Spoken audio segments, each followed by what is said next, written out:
প্রায় 295টি আসন পাবে ইন্ডিয়া জোট। শেষ দফার ভোটের দিন বড় দাবি করা হচ্ছে জোটের তরফ থেকে। আপনাদেরকে জানাবো আজকে ইন্ডিয়া জোটের বৈঠক ছিল এবং সেই বৈঠকের পর এই বড় দাবি করা হচ্ছে, যেখানে বলা হচ্ছে 295 আসন পাবে ইন্ডিয়া জোট। দিল্লিতে মল্লিকার্জুন খার্গের বাড়িতে আজকে গুরুত্বপূর্ণ বৈঠক হয়েছে ইন্ডিয়া জোটে এবং বৈঠকের পর এই দাবি করা হয়েছে মল্লিকার্জুন খার্গের তরফ থেকে। ঠিক কি বলেছেন মল্লিকার্জুন খার্গে শোনাবো।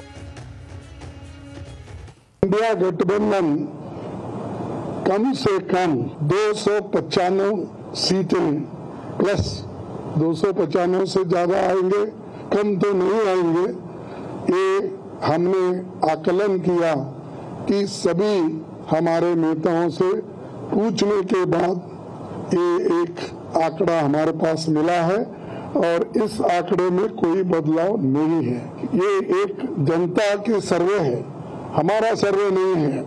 जो जनता ने सीधा हमारे को कहा है और हमारे नेताओं को जो इंफॉर्मेशन दिया है, ये इंफॉर्मेशन पहुंचाया है, उस आधार पर ये हमने आज आप लोगों को बता रहे हैं। মল্লিকার্জুন খার্গের বক্তব্য শুনলেন। 295 কম তো হবেই না, 295 প্লাস অর্থাৎ 295 বেশি আসন পাবে ইন্ডিয়া জোট, এমনই বক্তব্য তার। আজকে একেবারে শেষ দফার ভোট এবং শেষ দফার ভোটে এই গুরুত্বপূর্ণ বৈঠক, যদিও তৃণমূল সুপ্রিমো আগেই জানিয়েছিলেন তিনি শেষ দফার ভোটে যে বৈঠকে ডাকা হয়েছে সেই বৈঠকে তিনি থাকবেন না এবং সেই মতো তৃণমূল কংগ্রেস কিন্তু আজকে এই বৈঠকে ছিল না।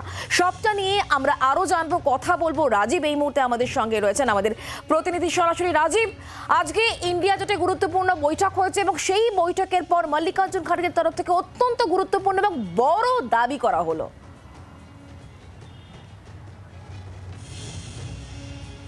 দেখো, এই মুহূর্তে আমি দাঁড়িয়ে রয়েছি মল্লিকার্জুন খার্গের বাড়িতে, যেখানে ইন্ডিয়া জোটের 13টি রাজনৈতিক দলের শরিক দলের নেতারা সেখানে উপস্থিত হয়েছিলেন এবং তাদের মধ্যে প্রায় 2.5 ঘন্টা বৈঠক চলল। সেই বৈঠকে সোনিয়া গান্ধী, রাহুল গান্ধী, মল্লিকার্জুন খার্গে থেকে শুরু করে শরদ পাওয়ার, অরবিন্দ কেজরিওয়াল, অখিলেশ যাদব, তেজস্বী যাদব থেকে শুরু করে প্রত্যেক নেতা কিন্তু এসেছিলেন বিভিন্ন রাজনৈতিক দলের, যে দলগুলি ইন্ডিয়া জোটে রয়েছে। খার্গের বাড়িতে এই 2.5 ঘন্টা বৈঠক থেকে যে নির্যাস উঠে এলো তা অত্যন্ত গুরুত্বপূর্ণ। মল্লিকার্জুন খার্গে কংগ্রেস সভাপতি এবং এই ইন্ডিয়া জোটের আহ্বায়ক হিসেবে তিনি ঘোষণা করলেন যে 295টি আসন পেতে চলেছে ইন্ডিয়া জোট এবং এই সার্ভে তাদের নয়, এই সার্ভে জনতার সার্ভে। কি করে এই তথ্য পেলেন? তিনি বললেন যে তার যে দল এবং তাদের যে শরিক দলগুলি তাদের নেতাদের সঙ্গে কথা বলে তিনি এই তথ্য পেয়েছেন এবং এই তথ্য কোনো সরকারি তথ্য নয়, এই তথ্য একেবারে জনতার তথ্য। অর্থাৎ 295টি আসন পাওয়ার অর্থ সরকার গড়ছে ইন্ডিয়া জোট, এই কথাই কিন্তু ঘুরিয়ে ফিরিয়ে বলতে চাইলেন মল্লিকার্জুন খার্গে। এবং তা সত্ত্বেও 295টি আসন পাওয়ার কথা বলার পরেও তিনি ঘোষণা করলেন যে আগামীকাল তারা নির্বাচন কমিশনে যাবেন। তারা সময় চেয়েছেন, জাতীয় নির্বাচন কমিশনে গিয়ে তারা বলবেন যে গণনার সময় প্রথমে যে পোস্টাল ব্যালটগুলি গুনতে হবে, অর্থাৎ পোস্টাল ব্যালটগুলি প্রথমে গণনার যে নিয়ম সেটি মানতে হবে এবং সেই নিয়ম চালু করতে হবে। অর্থাৎ সন্দেহের একটা বাতাবরণ কিন্তু থাকছে। পাশাপাশি তিনি জানালেন, একটা প্রশ্ন করা হয়েছিল যে তৃণমূল কংগ্রেস এই আজকের এই বৈঠকে অনুপস্থিতি। দেখো, তোমাকে প্রথমেই বলে রাখি, আজকের এই বৈঠকে 13টি রাজনৈতিক দলের প্রায় 23 জন থেকে 24 জন রাজনৈতিক নেতা উপস্থিত থাকলেও তৃণমূল কংগ্রেসের অনুপস্থিতি চোখে পড়েছে। অনুপস্থিত ছিল সবথেকে বড় দল হিসেবে তৃণমূল কংগ্রেস।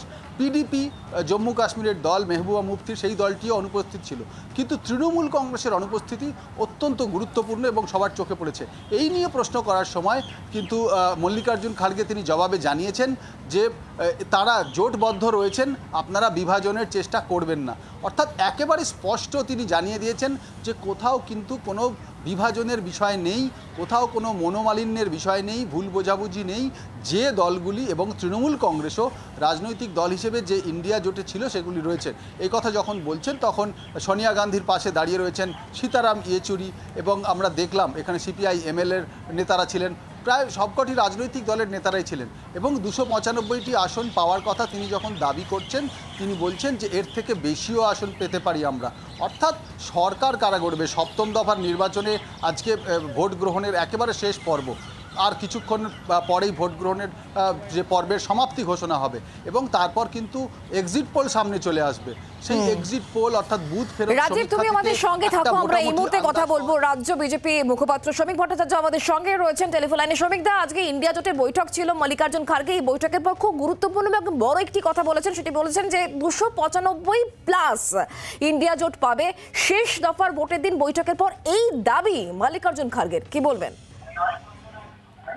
আমার মনে হয় মল্লিকার্জুন খার্গের কাছে সঠিক তথ্য নেই। মল্লিকার্জুন খার্গে বলছেন উনি 295টা আসন পাবেন। একটু হিসাবে ওনার ভুল হচ্ছে।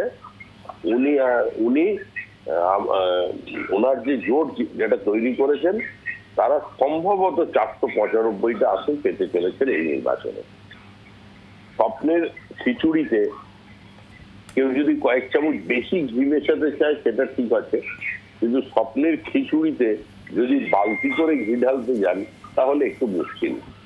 গরু ঘাস খায়, গরুকে চাউমিন খাওয়াতে শুরু করলে অসুবিধা হয়।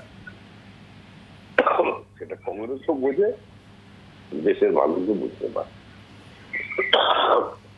মল্লিকার্জুন খার্গে এটাও বলছেন যে এটা জনতার সার্ভে, এটা কোনো সরকারি সার্ভে নয়, এটা জনতার সার্ভে এবং তার উপর নির্ভর করে তিনি এই তথ্য দিয়েছেন।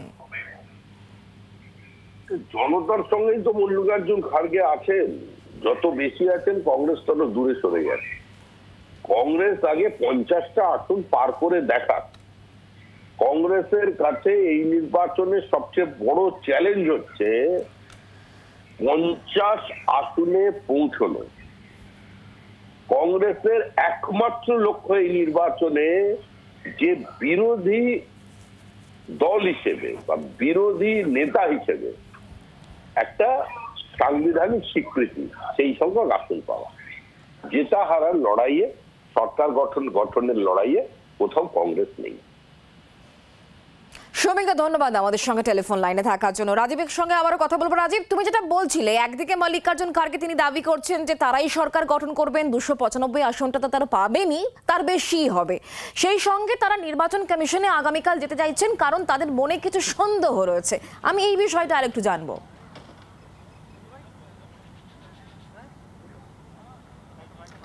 দেখো যেমন মল্লিকার্জুন খার্গে জানাচ্ছেন 295টি আসন পেতে চলেছে ইন্ডিয়া জোট এবং তার এই তথ্যের ভিত্তি তিনি জানাচ্ছেন যে দলের অর্থাৎ এই দলগুলি যারা শরিক দল ইন্ডিয়া জোটে রয়েছে তাদের নেতাদের সঙ্গে কথা বলে তিনি এই তথ্য পেয়েছেন।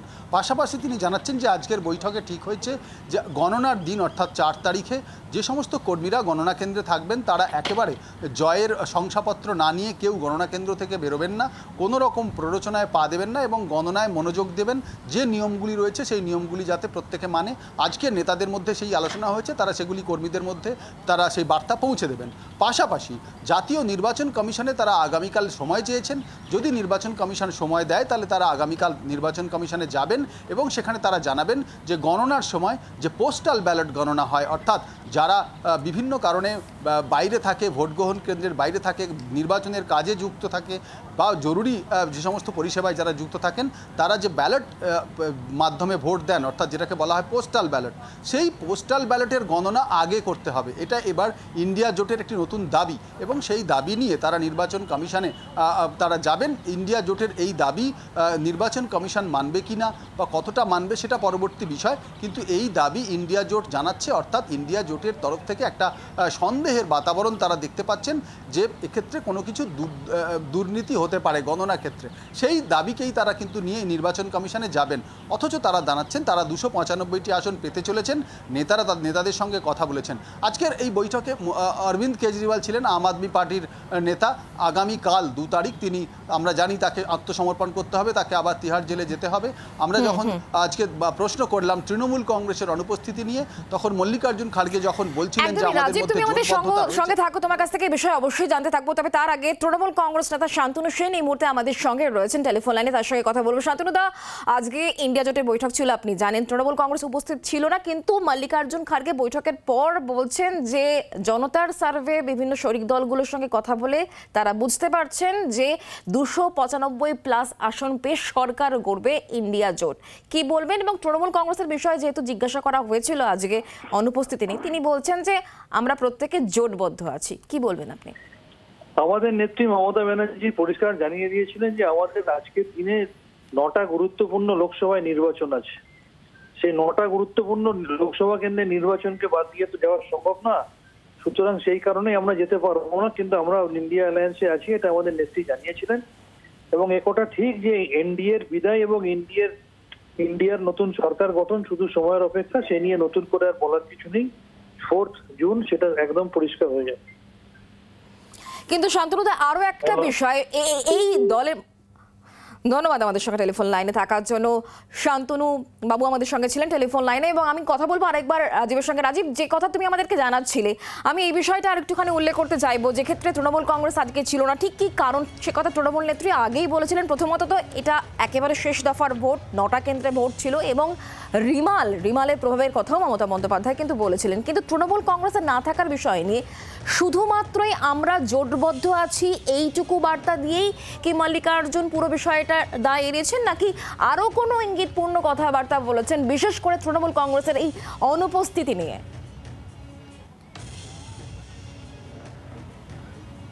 দেখো, যদি তুমি ধারাবাহিকতাটা দেখো যে তৃণমূল কংগ্রেসের সম্পর্কে কংগ্রেস নেতাদের বা ইন্ডিয়া জোটের অন্যান্য নেতাদের কি মনোভাব, তাহলে তুমি দেখবে জয়রাম রমেশ থেকে মল্লিকার্জুন খাড়গে থেকে বিভিন্ন জায়গায় তারা বরাবরই নরম মনোভাব দেখিয়ে এসেছে। তৃণমূল কংগ্রেসের জন্য তৃণমূল কংগ্রেস বহু সময় তারা কংগ্রেসকে যদি কোট আনকোট ধরা যায় যে কংগ্রেসকে একেবারে তারা ইগনোর করছে, তা সত্ত্বেও কিন্তু কংগ্রেসের তরফ থেকে সবসময় একেবারে ফ্রেন্ড রিকোয়েস্ট পাঠানো হয়েছে বারংবার। বন্ধুত্বের যে প্রস্তাব তা কিন্তু তারা পাঠিয়ে চলেছেন।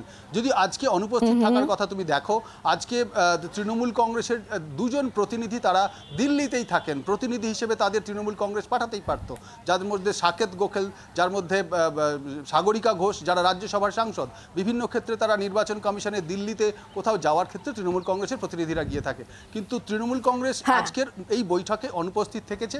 এই নিয়ে যখন প্রশ্ন করা হয়েছে, মল্লিকার্জুন খাড়গে বলেছেন যে তারা জোটবদ্ধ রয়েছেন, এক্ষেত্রে বিভাজনের চেষ্টা যেন না করা হয়। পাশে দাঁড়িয়ে থেকে একবারে অরবিন্দ কেজরিওয়ালও একই কথা বলেছেন। আমরা জানি অরবিন্দ কেজরিওয়ালকে কালকে আত্মসমর্পণ করবেন তিনি, এবং তাকে তিহাড় জেলে যেতে হবে। সেক্ষেত্রে একটা বিষয় স্পষ্ট যে তৃণমূল কংগ্রেসকে কিন্তু ইন্ডিয়া জোটের প্রত্যেকটি শরিক, কংগ্রেসের যেমন প্রধান শরিক, প্রত্যেকটি শরিক একেবারে ভীষণভাবে বোঝাই যাচ্ছে। রাজীব, অনেক ধন্যবাদ আমাদের সঙ্গে সরাসরি থাকার জন্য। দিল্লি থেকে আমাদের প্রতিনিধি রাজীব আমাদের সঙ্গে ছিলেন। বাংলার আওয়াজ, বাঙালির আবেগ, জি 24 ঘন্টা।